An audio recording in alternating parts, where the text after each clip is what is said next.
Welcome to the Heat Check. It is Happy Chris Middleton Day, 2/2/22. Just like the All-Star Game, this episode of the Heat Check has been hijacked by LeBron James. LeBron James! The All-Star Game, both shockingly good, while unbelievably bad at the exact same time. So let's talk about the good, because we're pushing P. Apparently, everyone's pushing P at the All-Star Weekend, too. That thing went viral as well. I'm not saying that I made it viral, but it did get played acoustically at the halftime show. I think I was watching that at the same time I was watching Daredevil. Confession, my interests were split. Marvel has dominated my brain. New format of the Rising Stars Challenge that we talked about was, as I foretold, absolutely delicious. Dope. Needs to be how it is moving forward. Seeing young guns out there dazzling one another, the best of the best. Thank God we got to see some extra guys brought into the Rising Stars Challenge after the fact, right? It was must-see TV.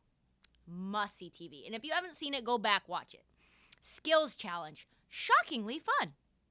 I went from hating that event to being like, well, isn't this just a little delight? Seeing Evan Mobley, have to win on a half-court shot. Evan Mobley, 7-footer, half-court shot to win it against the Giannis Antetokounmpo brothers, who are just somehow in this event because of their relationship to Giannis, which is shockingly, eerily similar to where we're going with the rest of this show. Nepotiz, as my mom would call it. Nepotiz. Of course, the game itself, with the Elam ending that has to stay, that everyone put shade on for many months after the first time we saw it, amazing. A blast. Megawatt star power to the level that even a MVP like Nikola Jokic did not get a minute of time in the fourth quarter. That's how good that was. Steph set a record of threes set in an All-Star game. And, of course, the game was won by LeBron James on his, we'll call it pseudo-home floor, which used to be called the Q, which is now the Rocket Mortgage Fieldhouse. And he won on a turnaround fadeaway, covered, slathered by two defenders. More of that later. The bad? The weather. Cleveland should never host an All-Star game ever. No cold weather city, including New York City, should host an All-Star game for the NBA. We cannot be having these games in these shitty cities in the middle of winter. We need a respite. Let me just say this. If you want to keep, big-time players in your city and not just have them legitimately sprinting to their PJs, 45 minutes after the All-Star game is over, you host it in a warm weather city like Miami, which is where they all are probably right this very second. Do not host it in cold weather towns. We are talking Boston 2025.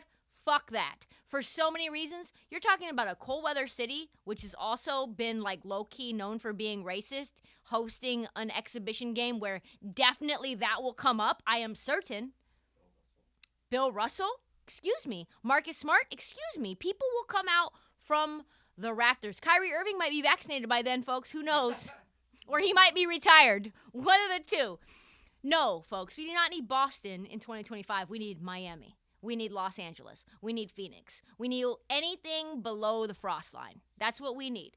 We do not need to be worried about rocking our new Jordan 1s and getting them fucked up because there's salt on the ground. And you have to literally sell them on Mercari used. And I've used Jordan 1s fresh from the All-Star game. Anything must go Mercari.com. That's where we're at on this. And the worst of all, you guys already know what time it is. It's the dunk contest. This thing needs to change. This probably needs to just get put down to sleep. Night sleep mask. Euthanize the dunk contest. The dunk contest is that dog that you loved and you've been with. You've had him your entire life. And, you either take him to the vet or he runs away to die. And you know you'll never see him again. But it's time. You need a new puppy. And there needs to be a new event.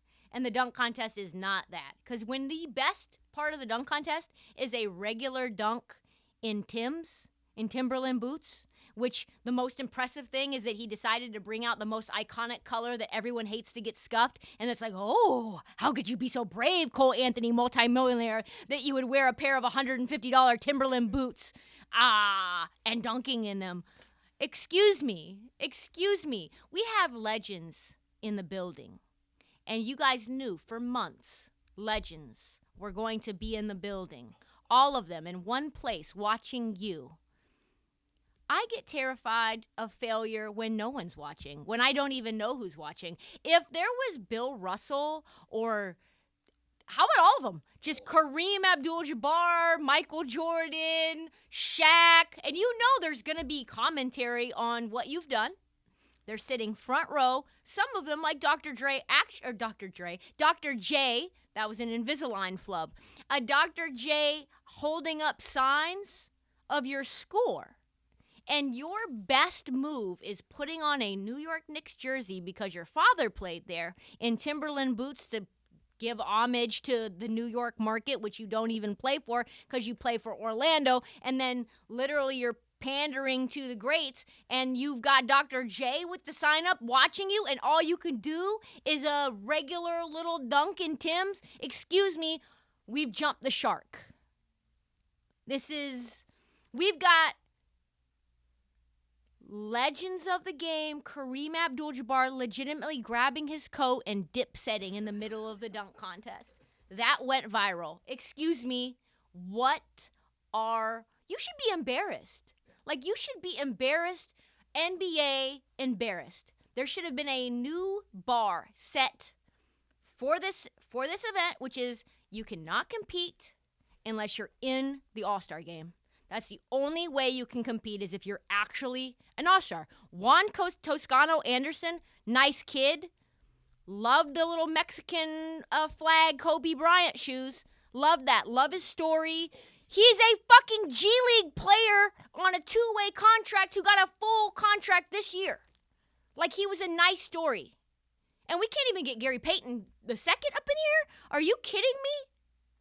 If we're going to get random, like, this isn't the Rising Stars dunk contest. If we want to do that, that's cute. And that would be a Rising Stars contest. We need real stars in the dunk contest. Michael Jordan competed in this thing. Dominique Wilkins competed in this thing. I've got to watch Anthony Simons a year away last year from anywhere near what we would call, like, mediocre stardom or like Jupiterum.